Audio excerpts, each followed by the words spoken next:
Thank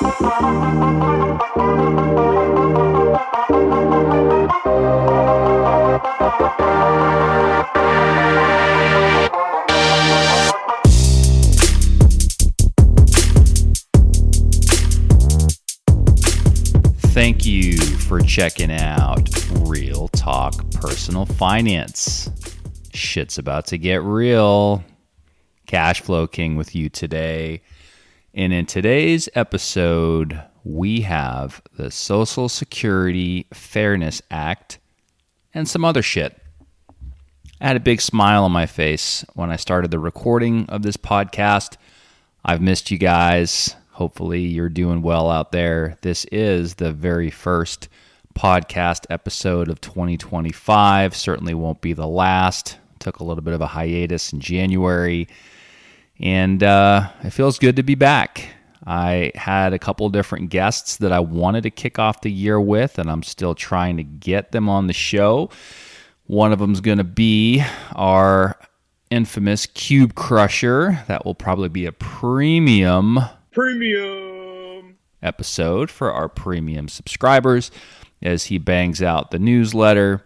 And then I had another guest I'm still trying to get on the show. She's also a premium subscriber. She's been pretty busy as of late, but I wanted to do a show about daycare stuff. So that should be pretty interesting, and hopefully we can get her on the show at some point soon. Before we get into it today, was taking a look at the different locations. At last check, we had, I believe it was, let me go back to my spreadsheet here, 66 countries listening to the show. We are now up to 76 countries listening to the show. To be perfectly honest, I'm too fucking lazy to go back and figure out the 10 newest ones. But one thing I did notice, and I want to give a very special shout out to, and I'm probably going to butcher the name here, Zambia. They are approaching and almost eclipsing our listenership in Australia. So we have US, Australia, and now Zambia is coming in at number 3 in terms of total downloads and listens for different countries. So appreciate you guys out there and everybody else, as always, for listening to the show. And let's keep it going. So today, I've been wanting to do some shows for a while. I've been jotting down some different ideas that I've had, at the start of 2025, and I thought, well, this isn't really enough to do a full show. I'd like to have a little bit more substance than that. Oh, well, let me wait and get this one on the show or that one on the show. And finally, I said, you know what? Fuck it. If I don't record this thing tonight, it's not going to happen for the rest of the week, and we're having company this weekend. It's not going to happen this weekend. So I wanted to get something out for you guys and eliminate a couple things from my notes here, just because I've been, had a few different, like I said, ideas for the show that I wanted to cover off on. And the number one thing, the first thing that came up, which quite frankly might not apply to most of you directly. It may apply to some of you, I don't know. But I think that if you go far enough out in your network, you'll likely find somebody that this will affect and that it does apply to, and therefore I wanted to go ahead and spend a little time on it. About a week or so ago, I actually was having a conversation with a fellow financial advisor, and surprisingly, he hadn't heard about this, which was kind of a little bit shocking.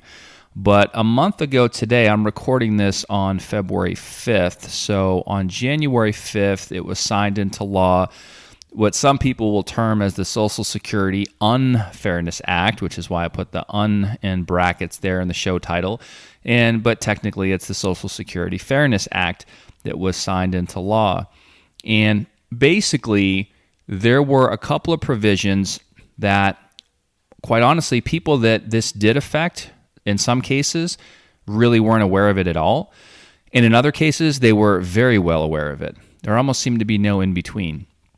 But there are two provisions that have been eliminated, and let's talk about it. So the first one is going to be the WEP, which stands for the Windfall Elimination Provision, or WEP. And the way that I always remember that one was, you wept, or you weep for me, right? That affects potentially your own Social Security retirement benefit if you had years of employment and you had essentially a non-covered pension. Fancy way of saying if you worked for an organization that you were no longer paying into Social Security and you were going to have a pension from that organization, that would be considered a non-covered pension. And therefore, even if you had employment previously, or even after you retired from that organization with a non-covered pension, if you were going to receive Social Security retirement benefits, those would be reduced. Therefore, the windfall elimination provision. Now, why would they call it that? Well, basically, the way that, without getting super technical, they calculate Social Security benefits, there is a larger, essentially, replacement ratio for lower wage workers. And I think the best way to kind of illustrate this or think about this is with a quick example. Let's say you have somebody that earns $30,000 a year, you have another person that earns $100,000 a year, and you have another person that earns $600,000 a year. And I know those are some extreme numbers, but I'm trying to illustrate a point here. There is something, and we might have touched on this at different points in the show before, called the taxable wage base, and that's typically indexed for inflation every year. It generally goes up every year, and that is the maximum amount that somebody would pay Social Security payroll taxes on, FICA tax, the 6.2% typically that you would pay as the employee, right? Well, when they go to calculate your Social Security benefit and they base it on the highest 35 years of earnings, the way that they are doing it is the percentage replacement is going to be more for essentially lower income workers than higher income workers. So for example, you take the person that earns $30,000 a year and you look at what they would get in their Social Security benefit, that amount that they get in their Social Security benefit is going to represent a decent percentage of that $30,000 income that they were earning. You take a look at, we'll skip the $100,000 person and go all the way up to the person making $600K, and you look at what their Social Security benefit is going to be. Obviously, in dollars, it's going to be much higher, but as a percentage of their overall income in terms of their earnings, it's going to be a much lower percentage. In other words, the replacement amount is going to be significantly less. So part of what initially was happening back in the day was with this windfall elimination provision, and the reason that they enacted it was the fact that you had somebody that had a non-covered pension where they went to work for an organization where they did not pay into Social Security taxes.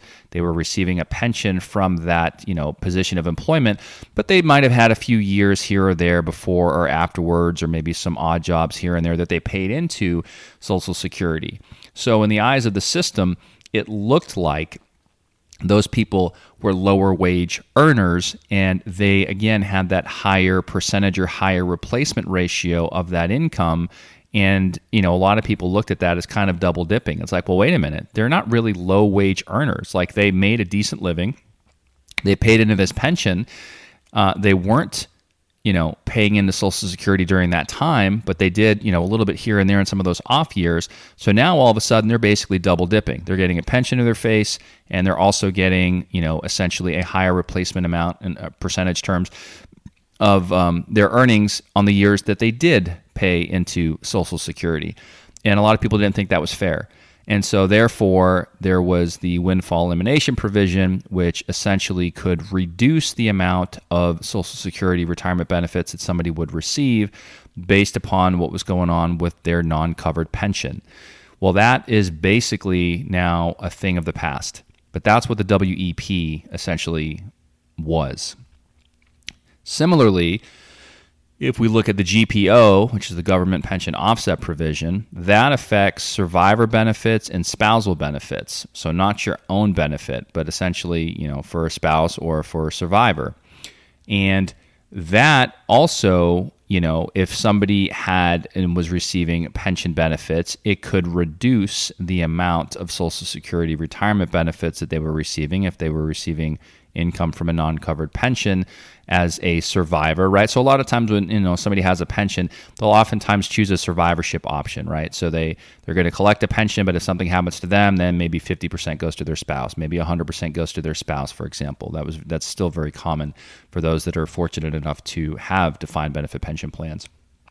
And so, they would be receiving potentially that income. So let's say you had somebody that was, working and they had a non-covered pension. They didn't pay into Social Security. They passed away. They had a 100% survivorship benefit that went to, let's say, their surviving spouse. And now all of a sudden the spouse is getting that pension to their face. And then all of a sudden also, what about the survivor benefit from Social Security? Once again, they're like, well, wait a minute here, they didn't think that was fair, and so they were going to reduce the amount of the Social Security benefit by up to 2/3 of whatever the non-covered pension amount was, right? So with the GPO, the government pension offset provision, as a survivor or a spouse, it was possible that your Social Security retirement benefit could be completely wiped out as a spouse or a survivor due to the government pension offset provision, the GPO.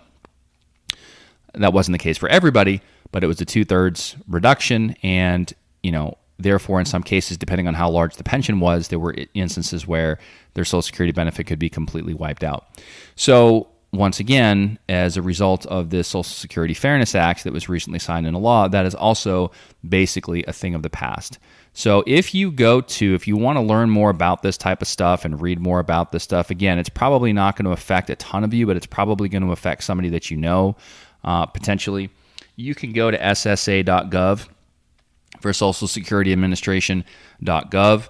And there's basically, they don't know what the fuck they're doing yet. And they keep posting updates every few days. I think at the time of this recording, the most recent update was on, I believe, February 3rd, which was Monday of this week. And they're trying to figure out how the hell they're going to implement these changes that were signed into law for, I think they said I want to say the number was over 3 million people, I could be off on that were affected by this. And, how is that going to basically ripple through the system?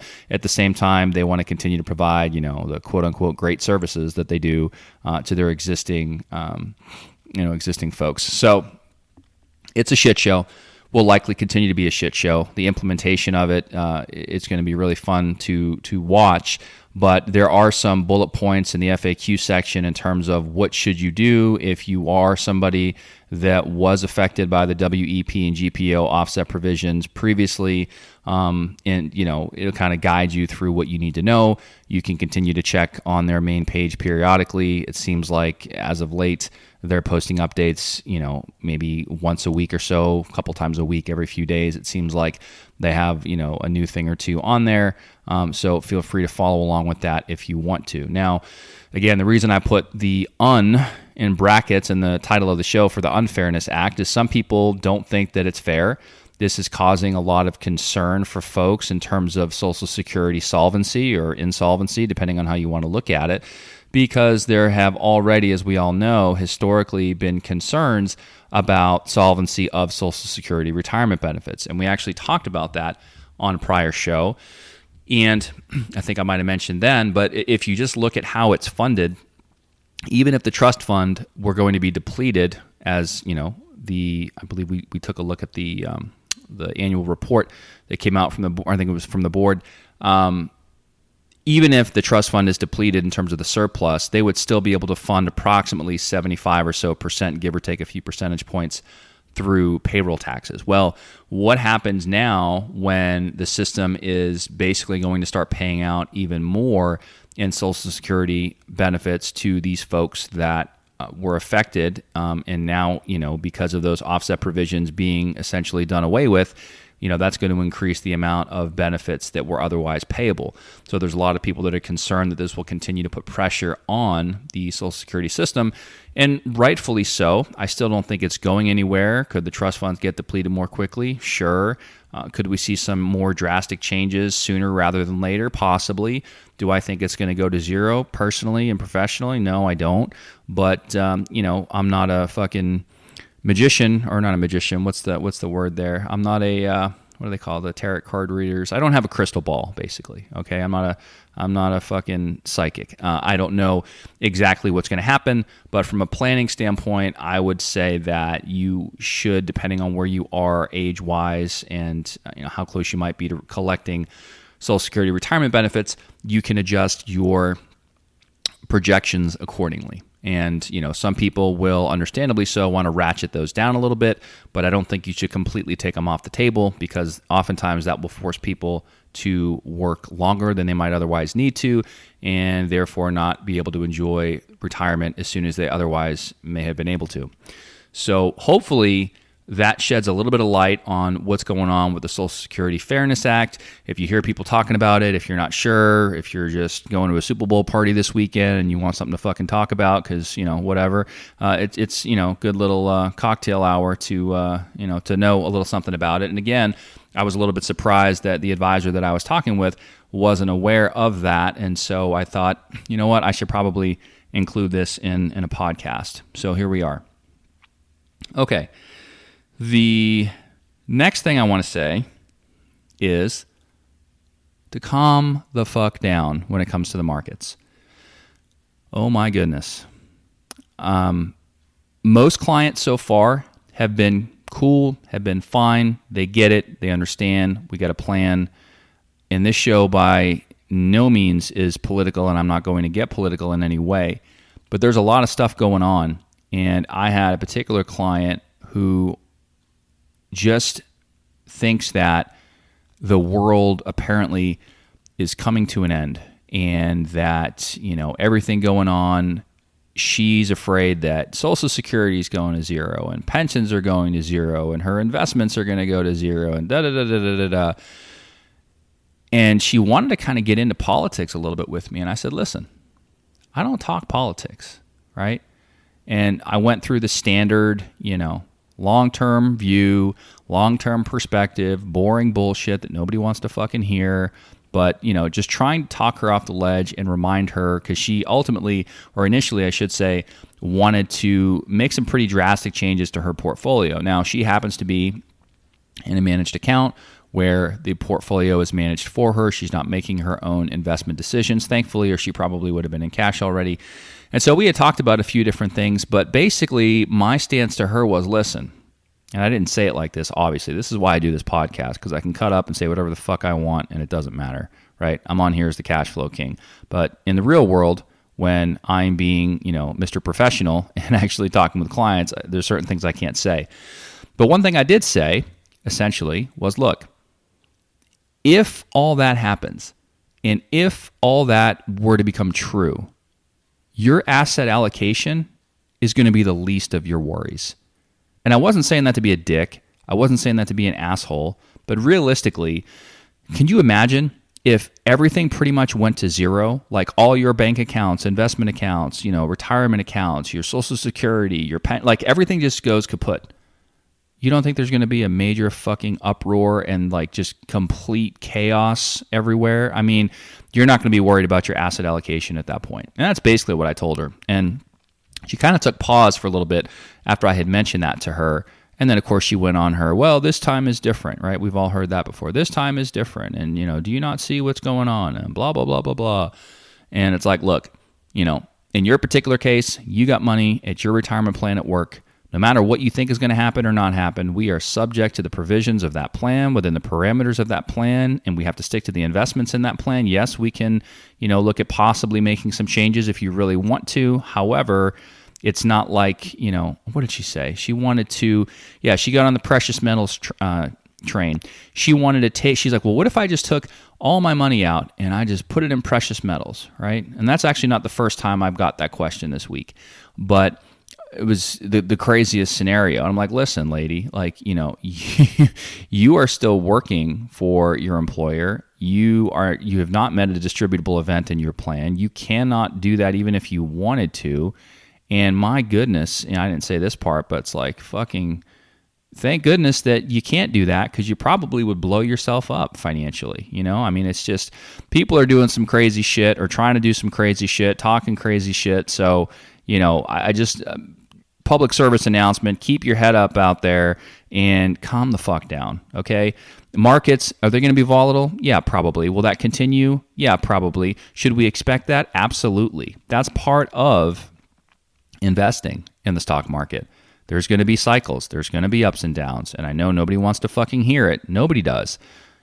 But it's like, look, if you look back over history, the past is no guarantee of the future and future performance, but history does have a tendency to repeat itself. But if you look back over history and every single major event, wars, you name it, markets generally go up over time, and people have done, very well with their investments for those that, have a long-term perspective. So I just wanted to mention that, and I thought that was an important thing to bring up on the podcast. And then one more thing that I came across, and I thought this was really interesting. I sent this to a few people, and I'll mention this briefly if I can bring it back up on my phone here. It's trying to load a bunch of fucking ads and bullshit. By the way, I did authorize a couple and approve a couple of ads for the show. I don't know that they've played yet, but if you guys do hear them, hey man, we're trying to get our premium subscriber count up. It fucking sucks right now. We appreciate every single premium subscriber that we have, but that's just not growing the way that we would have liked it to. So we're trying something new. I don't want to put ads on the show, but we're trying to, make a couple bucks and, see if we can get things off the ground here. And so I did enable a couple of ads on the show. And one of them, actually, I've started listening to that podcast because of the ad spot that they sent over to me, and it's a really good show. Actually, believe it or not, he doesn't have a premium membership, but he has a support the show link, and there's a buy me a coffee page that's hooked up to it. So I bought the guy coffee for $5. I think he does an excellent job. Wrote him a nice note, told him to check out Real Talk Personal Finance, and hopefully, he checks out the show. But he has some good shit. All right. So what I want to talk about here, there was a piece that came out. This is maybe a week or so ago, on the living wage for a family of four, and the source for this was, Go Banking Rates as of December of 2024. They say that costs include housing, groceries, utilities, healthcare, and transportation. So I'm taking this as basically what it costs for people just to scrape by. You're basically not saving anything. You're not investing anything. This is just the basics to live for a family of four in different states. And I'm not going to go through every single state, but the range here was from about $80,000 a year all the way up to $260,000 a year. Would you guess what the most expensive state was? Anybody want to take a guess? Bueller. The state that required the highest living wage for a family of four was, which may not be a surprise, Hawaii at $259,000 a year. Basically, that's your $260 right there. That was the number one. Second place to that looks like was Massachusetts at about $200,000. It might not be a surprise that there's several states in the Northeast where the numbers are kind of up there. You got New Jersey at $135, New York at $156, Maine at $136, New Hampshire $124, Vermont $132, and there's some others up there. But those are some of the higher numbers. And quite frankly, a lot of people, myself included, think that these numbers are probably a little bit low. Cube Crusher, it's no secret, he's out in Vegas. Nevada's $113,000. And he's like, dude, a family of four couldn't survive out here on $113,000 a year. There's just no fucking way. Now, I don't know, but I would venture to guess he's probably right. There's some other ones here. The most affordable or lowest living wage for a family of four. Can you guess where that is? It's coming in at $82,000 a year in West Virginia. Then you have, Mississippi 88, Alabama 88, Tennessee 92, Kentucky 93, Indiana 94, Michigan 94, the Carolinas between 98 and 105, with North Carolina being at 105, Georgia 95, Florida 112. And then you kind of get into, the middle of the country, South Dakota. This is a little surprising, $100,000 a year, North Dakota 95, Colorado 113, Arizona 131, Alaska 137, Utah 128, Washington 131 as we go over to the West Coast. California, I couldn't believe this. I still don't think this is right.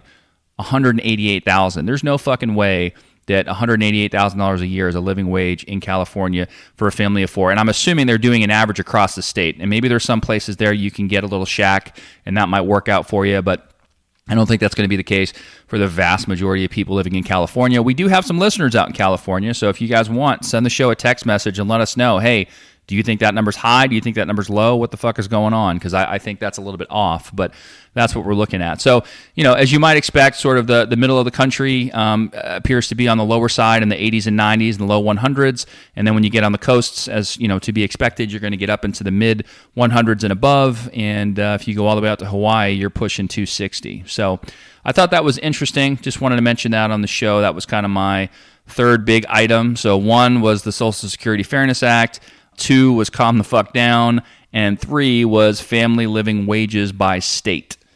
So that's kind of where we're at. I think this is a good place to probably end the episode. We, again, will be coming out with, as soon as Cube Crusher gets it out there, probably not going to be till after the Super Bowl, the newsletter for our premium subscribers. So thank you for your patience. And also still trying to get our other premium subscriber to come on the show and talk a little bit about daycare. I thought that would be an interesting show for you guys. So fingers crossed we can get her on the show. And before you know it, we'll be coming into the Q1 2025 giveaway, where we'll give away another $25 e-gift card to a very lucky premium subscriber. If you're interested in checking out and becoming premium, click on the link in your show notes about becoming a premium subscriber today. We need you, and we appreciate it. And the more premium subscribers we have, the less we have to try new things and put ads on the show and all the bullshit that nobody fucking wants. So appreciate your consideration. Happy New Year. Hope you guys had a great holiday season. I hope your 2025 is off to a great start. Valentine's Day is around the corner. If you're single and you're in Vegas, Cube Crusher might be available. Email the show, realtalkpersonalfinance@gmail.com. We'll see if you can set you up on a date. Maybe he'll take you out to a nice dinner. I heard he's getting quite the status at some of the casinos out there. So I think he has some pretty good comps. All right, that's all we got for today. I'm losing my voice. Time to go to bed. We will see you in the next episode. Check the mic and make sure it sound right, boys.